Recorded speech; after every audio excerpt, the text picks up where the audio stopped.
I'm here with the great Matthew Vaughn, director of one of my favorite nice films. of you to say, but thank you. Look, Layer Cake, one of my favorite films of all time. Wow. I'm a huge fan of you. I know you produced Lock, Stock. I know you produced Snatch. Yeah. Those are, I grew up with those films, man. Oh, wow. Okay. So I just you like gangsters? I love gangsters. I love Cockney gangsters, too. Wow. I love British gangsters. Yeah. So. Well, we sort of invented it. It's true. Yeah. Watching the trailer, I loved it. One of the biggest things that caught me was you using David Bowie Let's Dance, the music. Yeah. Having Dua Lipa, having John Cena, who is I love them all, but Cena one of my favorite wrestlers. I'm a big wrestling fan. Yeah. Now, what I want to know is you've had big cast with all your films. You Kick Ass from, Layer Cake, Kick Ass to all the Kingsman films. Yeah. From a director's aspect from it, how is it working with such big casts always, and everything pulling off?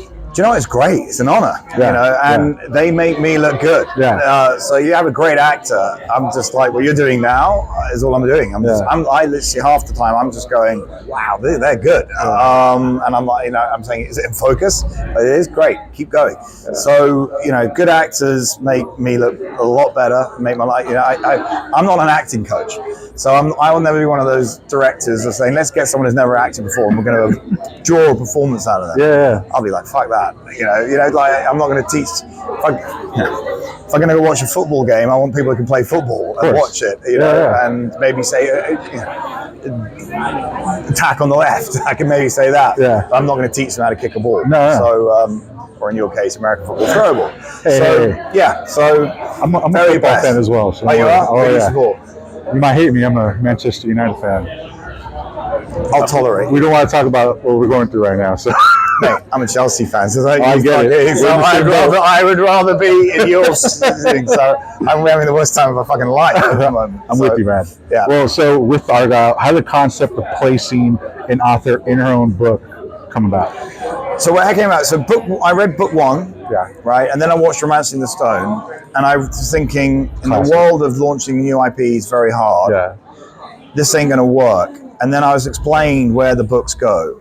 And book 4, I was like, that's how to do it.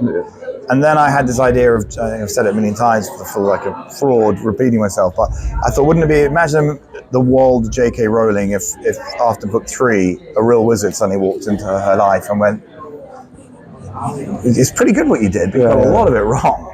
And this is how you do a spell, and Hogwarts doesn't look like that, it looks like this. And she's like, are you out of your fucking mind? And then starts going, wow. From there, and then I can flip-flop. So the book comes out in January, and I'm hoping it's a big hit, because then we want to make book 1. Yeah. That'll be the next one. Just in time for the February release of the film. So it comes out in January.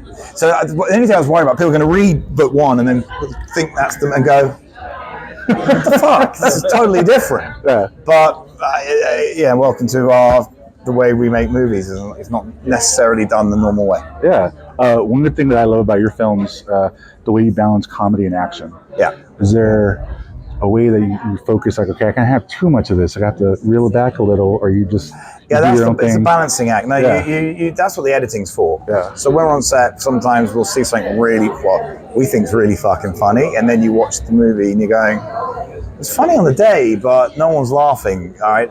And likewise, even with what we do with the humor and what we do with the action, it's all, I always try to put reality into it. Yeah. It's about telling a story. And that's when people say, oh, we really like your action sequence. Why? And I'm like, there's a story to it. I always put geography into it, so you know where the fuck's what's happening, who's hitting, that person, and why they're hitting, and who's winning. It's a lot of action. Like if you like football, imagine if the whole football match was done on here and there, and they're wearing the same color. After a while, you're like, what the fuck is going on? So it's balancing it. All right. Yeah. And then one last thing, I know like we were talking about with the trailer, you have the David Bowie songs. Yes. And we expect a lot of good songs throughout the film. That's disco bangers. Because let me tell you, the first Kingsman, man, I love the soundtrack for that. So the soundtrack on this, I dare people not to dance by the end of the movie. Oh, that's awesome. It's got tracks that just make you fucking want to cheer. That's awesome. Yeah. Matthew, thank you so much. Appreciate your time, brother. Cheers. And hey, look, Chelsea, Manchester, we'll get to the misery together. Yeah.